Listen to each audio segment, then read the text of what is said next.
Hello, my soil fan bam. So while on one of my other platforms, I get asked a question about specifically how do you get rid of birds. So I got a soil fan bam sis that she like these birds. They acting like choosing my garden to be they all you can eat buffet is what's safe for them to do.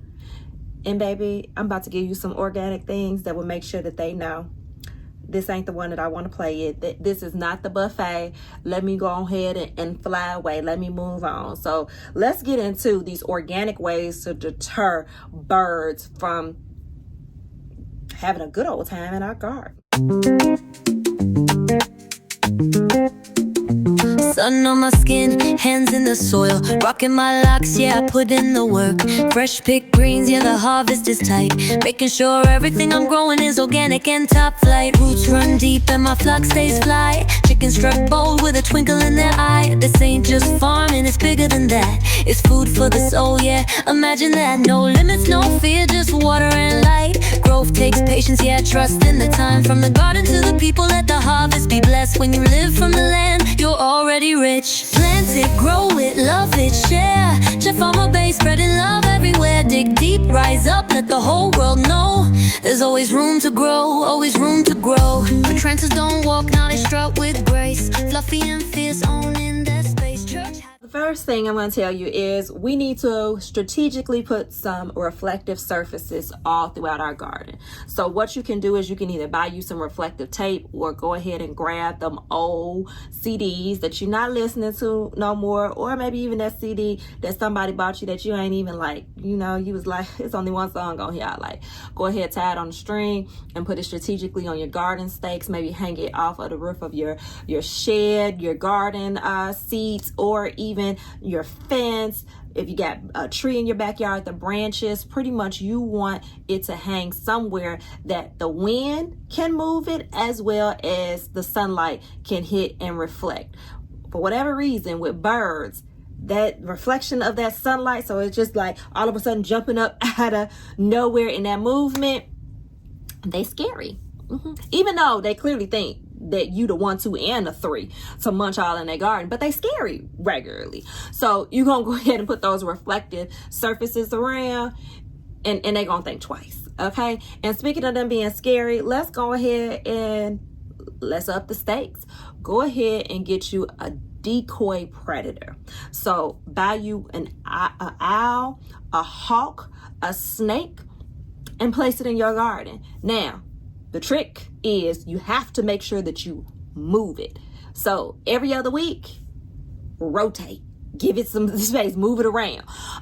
But you keep moving it around, that bird gonna be like, Dad, that's that hawk's, that's that owl's turf. I better, man, cause her strawberries looking good, but man, my life ain't worth it. You did? All right, so that will help these birds decide, like, I really do need to move around. Something that is old but tried and true though, you still can put you a scarecrow. All right, but same thing, make sure you move that scarecrow around, because after a while they'll be like, Buddy not moving. I can rest on Buddy's shoulder and he ain't doing nothing, so this is it, right?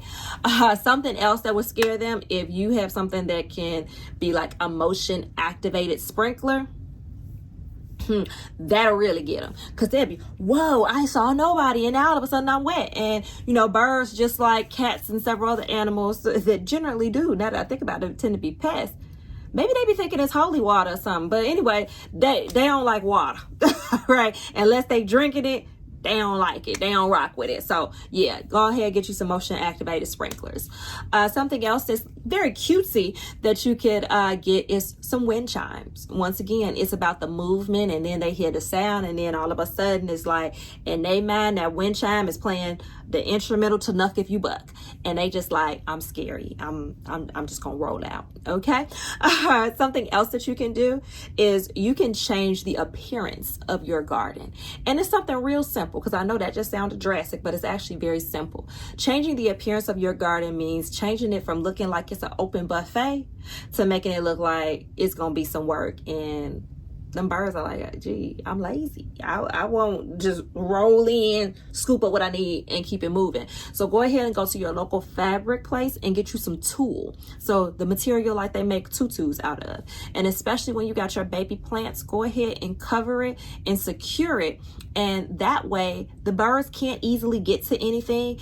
Guess what? Other pests can't easily get to your stuff either, but you can still get that sunlight through, and you can actually water your plants while that tulle is still on. It will go through, but it just eliminates the appearance of your garden being an open buffet. Okay. And that's what we want, because it's not an open buffet. We put in this good hard labor of love so we can eat. Not the birds, not the squirrels, not all them other pests that we get. Okay, so consider putting some tulle on there. Now, I always tell people, baby, I be cooking. I just don't be cooking in the kitchen. Okay, get you some spices, and baby, you gonna spice. You gonna season up until the ancestors tell you stop. You're going to season around your garden beds and maybe in between your rows with some cayenne pepper, with some chili flakes, and with some garlic powder. Because one thing about birds, baby, they don't like hot, spicy stuff. And it's something about garlic. They can't stand the smell of it. So that's what we're using. And added bonus, that garlic powder will also deter. Garlic powder and cayenne pepper will deter other pests too, especially them cats. All right. So sometimes you just got a tooth of a blessing and you just ain't got good. All right. Now, moving right on along. You would also want to plant all throughout your garden marigolds, and where it makes sense, plant you some basil as well. Birds don't rock with those two things either. Okay. Now, last but certainly not least, we gonna make some homemade sprays. Okay, because we making sure the point is proven. This ain't the garden that you want to come up in and act like everything I do is for you. Okay, so get you about 10 to 12 cloves of garlic. Put it in a spray bottle. Put some water in there. Shake it up. And you got garlic spray. And you can spritz all around. Now, if you like, ChiFarmerBae, I do not want my garden smelling like garlic. I got you. I get it. So what you can do is go ahead and get you some organic peppermint oil. Put some peppermint oil in some water. Shake it up, and you can spritz that. Now that peppermint oil spray, just like that garlic oil spray, it will deter more than just the birds. But this video was about birds, so I wanted to make sure that your bird issue is over with. If you do all of these things, baby, them birds gonna definitely know this is where the next garden at. Where the people at that just be throwing the bread for us on the front lawns? Because man, this was a buffet last year, not this year. Like, they under new management, and we ain't welcome. And it's the truth. All right, so I hope this was helpful to y'all. Happy growing, my loves, and I'll see you next time.